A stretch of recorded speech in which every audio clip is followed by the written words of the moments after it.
So I've got an idea, which is sometimes a good thing, sometimes a bad thing, but I think this just might work. So for a while now, and especially this year, I've just had the itch to try this idea of interplanting sunflowers and cover crops and just having a wider diversity of crops in a plot, especially when it comes to something like sunflowers or any other kind of flowers. And I was going to try this on my winter squash plot where we have our South Anna butternut planted. I thought about coming in there and putting sunflowers between those rows there. I've thought about it in a couple other situations. I just never really, made the commitment to do it. But today we're going to try something similar here in this plot behind me. So this here is our sunflower cover crop that we planted on a previous video. Showed you how to do that with our Hoss garden seeder, and we've got two different varieties here. We've got 5 or 6 rows of this chocolate cherry sunflower here. It's got kind of a darker burgundy stalk on it, and then these last 4 rows over here we've got our Joker sunflower, and you can see it has more of kind of a traditional green stalk on it. These things are doing really well, growing really well. Everything's looking good here. Now a couple of things, or one thing we did here is we came in and we planted them thick with our cedar, as we always kind of do. We came in and thinned out these Jokers here to about one every 4 to 6 inches or so. You can see those have been thinned, and we thinned out 4 rows of the chocolate cherry kind of in the same manner, just to give them a little more room. But you don't have to thin them, and so to kind of show you that, these 3 rows here in the middle, which you can see look considerably more dense than the ones on the outside, I did not thin these, and they'll do just fine without thinning. They just probably won't get as tall when they start producing sunflower heads. So I just left these here to kind of show you the differences in planting them really thick versus thinning them out and planting them, a little less dense.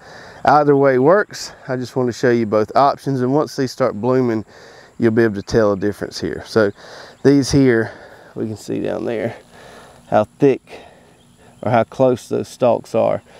No thinning here versus thinning over there. Now when we planted these, we didn't measure out our row spacing, we just kind of eyeballed it, but you can see we got fairly consistent there. And these rows are about 3 feet apart. It looks much narrower than that now because all the foliage we're getting from these sunflowers here. But it's about a 3 foot little path there between each of those rows. And I don't have a ton of weed pressure in this plot here, but I have had to come through here several times with my wheel hoe and just lightly cultivate between here to keep any weeds from coming up and thriving. Now, to some extent, once these sunflowers get full grown, they may shade out those middles completely. I don't know yet. I've never grown these 2 varieties yet before, so not sure quite how much foliage they're going to produce. But just seeing these little empty lanes here in the middle has just had me itching to plant something there and try kind of a combo cover crop. So we're using the sunflowers as a cover crop. They're a great cover crop, kind of cleanse your soil, give you some nice blooms, feed the pollinators, bring in the beneficials. But I've been itching to plant something in the middle here. It's just kind of like a blank slate right there that's just wanting something to be planted there. So that's what we're going to do today.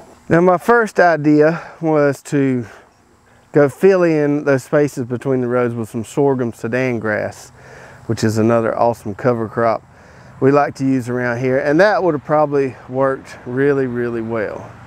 But I kind of want to do something a little more interesting and a little more experimental. And so what we're going to be doing is planting some of this stuff right here called Lacy Phacelia. And this is a flower that can also be used as a cover crop. There's not a whole lot that's been done in the US with this stuff, but over in Europe they've been doing some extensive research on using this Lacy Phacelia as a cover crop. And there's so many benefits there. I'll list a few of them, but you can go to our product page on our website and read all about it. This is some really good stuff.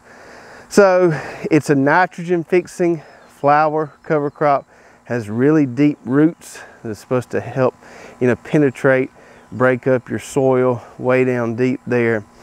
It suppresses nematodes. It's heat tolerant, makes some nice little blooms, feed the bees. I'm sure I'm forgetting something here. Like I said, go read about this Lacy Phacelia flower. Some of the stuff that this flower can do is absolutely amazing. So I hope I've got my timing right on this. We'll just have to see how it works out. But to do this, that flower's got a shorter maturity date than the sunflowers here. So I want to give them sunflowers a head start. And then now we're going to come in and put those, put that Lacy Phacelia in the middle there. But before we do that, we got a big rain the other day, kind of compacted the soil here. I want to go ahead and fluff it up a little bit with the wheel hose so we get some good seed to soil contact. And then we're going to plant this stuff with our garden seeder between those rows there.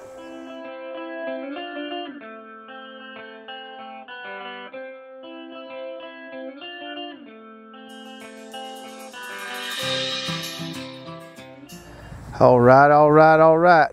We got that crust broken up there so we can get some good seed to soil contact. Now, I could scatter these in here and rake them in just like we do most of our other cover crops. And you can plant just a cover crop of this Lacy Phacelia and do it that way. However, I'm not 100% sure how quick this stuff is going to mature or flower in this South Georgia heat here. So I kind of want to keep everything in these lanes right here between these sunflower rows. So that's why I'm going to use my garden seeder as opposed to scattering out there. That way, if it does mature faster than I expect it to, it will be, all in a couple rows right here in these pathways. And I can take my push mower down here, knock it down, and be done with it. So that's just kind of an insurance policy, not knowing how fast this stuff is going to grow out. We're going to just plant these middles right here with our garden seeders and keep it all kind of nice and neat. So if we take a look at these seeds right here, we can see they're really tiny. They look a lot like a raw carrot seed as far as the shape of them go. And so I was just tinkering around looking at all my plates, and I think the stock number 2 plate here, you see kind of how those holes are a little elongated, is going to work great. And I've already put some seeds through those holes. This one plant them a little thick, but it should work out just right with this stock number 2 plate. So seeds are tiny, just like most flower seeds are, but with this number 2 plate, we ought to be able to singulate them somewhat and get them nice and planted along that row there. We don't want to plant these very deep at all, probably, a 1/4 of an inch or even maybe a little shallower given the size here. All right, so we're going to take out this plate we used to plant these sunflowers with and put our number 2 plate in here.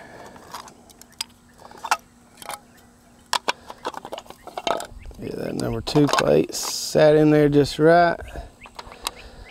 All our pieces in there. Get our wing nut tightened down.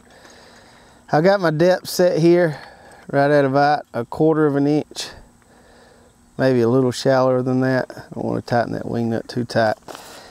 And I'm going to start out with just a few seeds here, make sure everything is working properly. I'll just probably fill them up to the top of that lip on the seed plate there.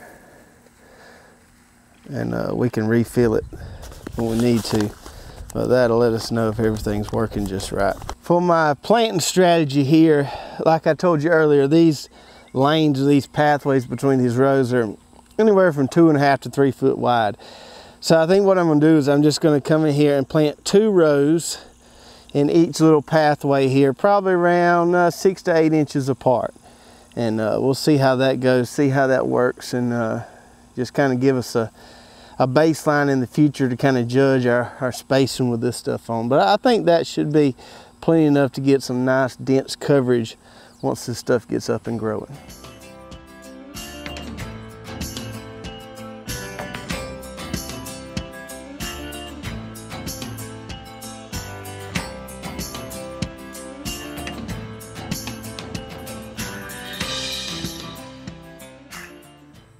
All right. We got those pathways seeded there. Didn't take long with our garden seeder. Now, I'm pretty confident this is gonna work. And if it does work, it's gonna look pretty awesome. If it doesn't work for whatever reason, it's not a big loss here. This is just a cover crop. So we haven't really lost anything production-wise if it doesn't work. But I got a good feeling it's gonna work. And the good thing about this Lacy Phacelia flower is that you can plant this on any scale. So if you've got a really small scale garden and you want to try some cover cropping, this would be a great option for you. It's got a maturity date around 60 days or so. The heat could affect that a little bit. So it's going to be longer than buckwheat, but shorter than something like sorghum Sudan grass, iron clay peas, or brown top millet as far as warm season cover crops go. And the benefits of this particular warm season cover crop are just, enormous. From what I've read, all the studies have been done, the benefits of this one just really can't be matched by some of these others out there. So you want to let it flower. Usually with any cover crop, you've got about 2 weeks from flowering time to when that crop is actually going to be producing viable seeds, which you really don't want it reseeding in a garden situation like this. So we got about 2 weeks from when it starts flowering to mow it down or incorporate it or do something with it. And if it does start flowering before we're done with these sunflowers here, like I said, we can come in there with a push mower and mow it down and everything will be fine. But this should give us some nice ground cover between these rows, keep us from having to come in here and wheel hoe and cultivate it until these sunflowers get nice and tall and bushy. I'll put some links below to this Lacy Phacelia flower cover crop, some of our sunflowers that we've got planted here, and any of the tools we used in this video. If you enjoyed this video, make sure to give me a big thumbs up. Don't forget to hit that subscribe button and hit that bell button so you get notified every time we come out with a new video. And if you did enjoy this one, check out these other 2 cover crop videos right here. I think you'll really enjoy those as well. We'll see you next time.